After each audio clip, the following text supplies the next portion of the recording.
You can now take a hike in the water of beautiful Lake Tahoe. California state parks have developed Tahoe's first underwater trail. It's called the Emerald Bay State Park Maritime Heritage Trail, and it includes 4 different sites showcasing sunken historic boats. In a stone monastery perched in the highlands of northern Ethiopia, monks guard 2 goatskin volumes that Western scholars spent a century insisting could not possibly be as old as the monks claimed. They were wrong. And that single correction cracked open a much bigger story. One about a version of the Bible that most Christians on earth have never seen, sitting quietly in a country that was practicing Christianity before Rome had finished deciding what Christian even meant.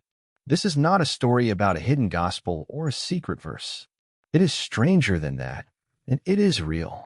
It is the story of the Ethiopian Bible, 81 books instead of 66, manuscripts older than anything in Western Europe, and a canon that includes texts the rest of the Christian world quietly dropped, buried, or never had access to in the first place. Start with the timeline, because the timeline is the part that surprises people. In the early 300s AD, the kingdom of Aksum, centered in what is now northern Ethiopia and Eritrea, adopted Christianity as its state religion under King Ezana. That makes Aksum one of the first kingdoms on earth to do so, arriving at roughly the same period as the Roman Empire's own turn toward Christianity under Constantine. While European Christianity was still being argued into shape at councils and places like Nicaea, Ethiopian Christianity was already a going concern, developing its own liturgy, its own script, and eventually its own Bible. That Bible did not evolve in a vacuum. It grew up isolated from most of the theological battles that shaped the Western canon, the Council of Trent, the Reformation, the arguments between Catholic and Protestant scholars over which books counted. Ethiopia's church, now known as the Ethiopian Orthodox Tewahedo Church, kept developing its own scriptural tradition largely on its own terms, protected in part by geography, mountains, distance, and centuries of relative isolation from the councils and print culture that standardized Bibles elsewhere. The result, centuries later, is a canon that looks nothing like the one sitting on a shelf in most American households. Most Protestant Bibles contain 66 books. Catholic Bibles run to 73, adding books like Tobit, Judith, and Maccabees. Eastern Orthodox Bibles add a few more still. The Ethiopian Orthodox Tewahedo Church's Bible is traditionally reckoned at 81 books, 46 in the Old Testament, 35 in the New Testament, making it, by most counts, the largest biblical canon in continuous use anywhere in Christendom. Some of those 81 overlap with what Catholics call the Deuterocanon, books like Tobit, Judith, and the Maccabees. But a handful are found nowhere else in mainstream Christianity. The 2 most famous are the Book of Enoch and the Book of Jubilees. The Book of Enoch is an ancient Jewish text, likely composed in stages between roughly 300 and 100 BC, that presents itself as the visionary writings of Enoch, the biblical figure said in Genesis to have walked with God before being taken up without dying.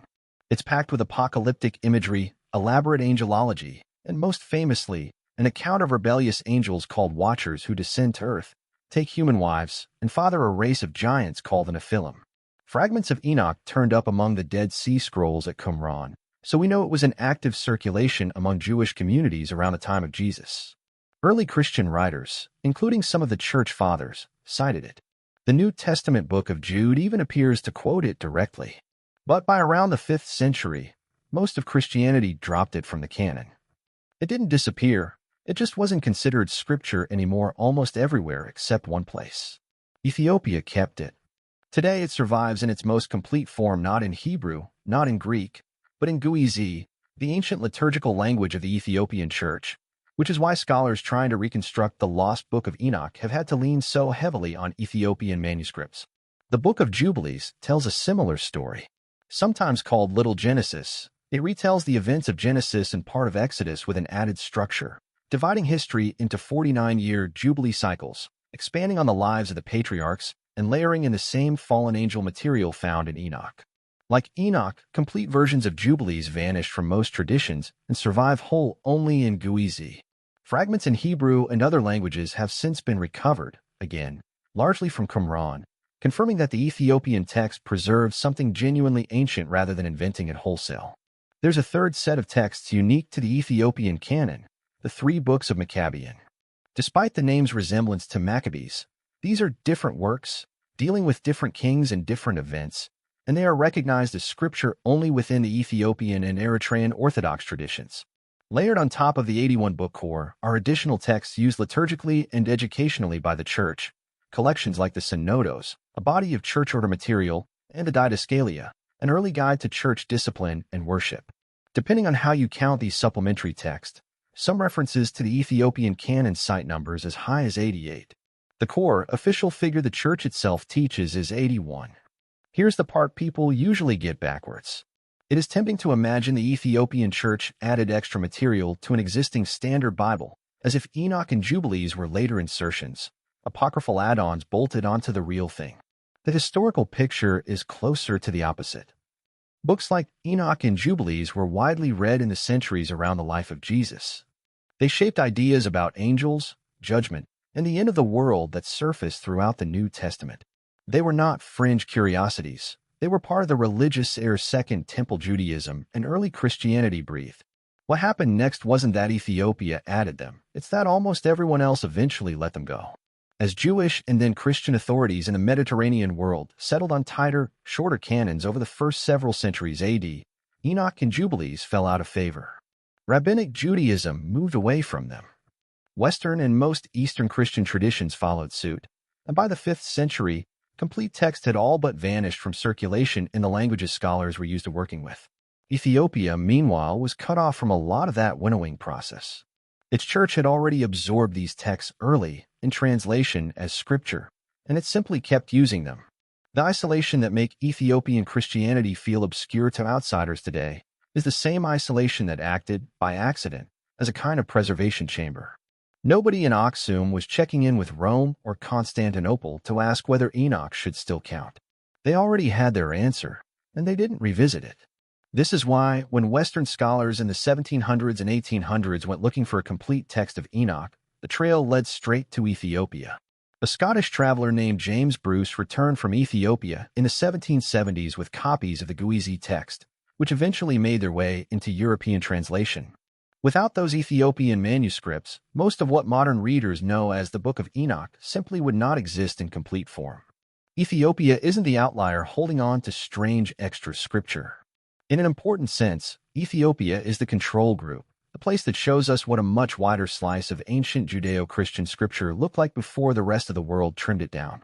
The story of which books belong in the Ethiopian Bible is only half of it. The other half is a question of how old the physical evidence actually is, and that's where the Garima Gospels come in. Housed in the remote Abba Garima Monastery near the town of Adwa, in Ethiopia's Tigray region, are some catalogs count 3, illuminated gospel manuscripts written in Ge'ezi on thick goatskin vellum. Local monastic tradition holds that they were written by a missionary named Abba Garima, one of a group of monks remembered as the 9 saints who came to Ethiopia to spread Christianity around the late 5th century. The legend even claims Garima wrote out the entire gospel text in a single day, with God delaying the sunset to give him enough light to finish. For a long time, mainstream Western scholarship treated that tradition as exactly that, legend, not history. In the 1960s, a well-known French scholar argued the manuscripts couldn't be older than the 11th century, reasoning that Ethiopian monks had likely copied a much later Byzantine artistic style.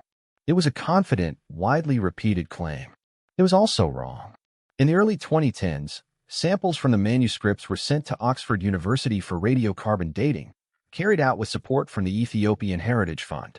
The results, presented at an Oxford conference in November 2013, were striking. The older of the 2 manuscripts, known as Garima II, dated to somewhere between roughly 390 and 570 AD. The second, Garima I, dated to between about 530 and 660 AD. In other words, the local tradition that had been dismissed as folklore turned out to be, at minimum, in the right neighborhood, and quite possibly correct almost to the letter. That dating makes the Garima Gospels the oldest surviving complete illuminated Christian manuscripts in the world, predating the famous Rabbula Gospels from Syria, long considered the earliest example, by decades, and predating illuminated gospel books from Western Europe, like the Lindisfarne Gospels, by a couple of centuries.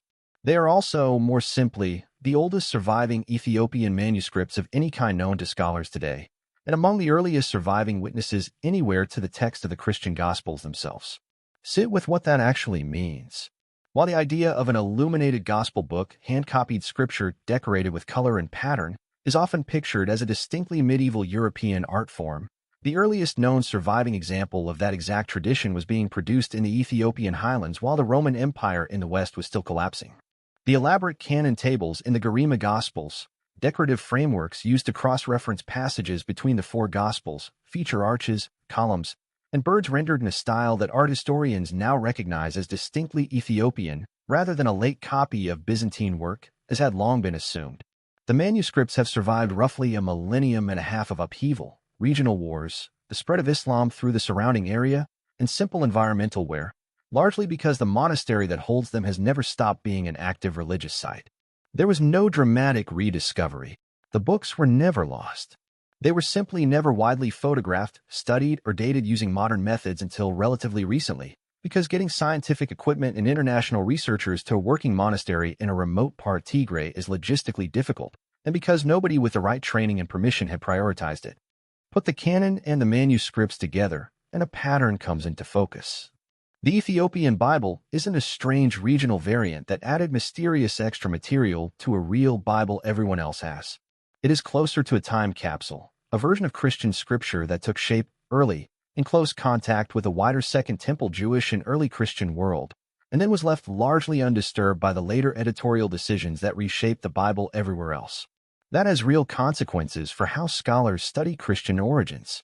The New Testament, as most people read it today, was written by authors steeped in a religious culture that took things like Enoch's angelology and Jubilee's cosmic timeline seriously, even if those specific books never made it into the final Protestant or Catholic canon. Passages in Jude and 2 Peter that reference rebellious angels being held for judgment only make full sense against the background of Enoch.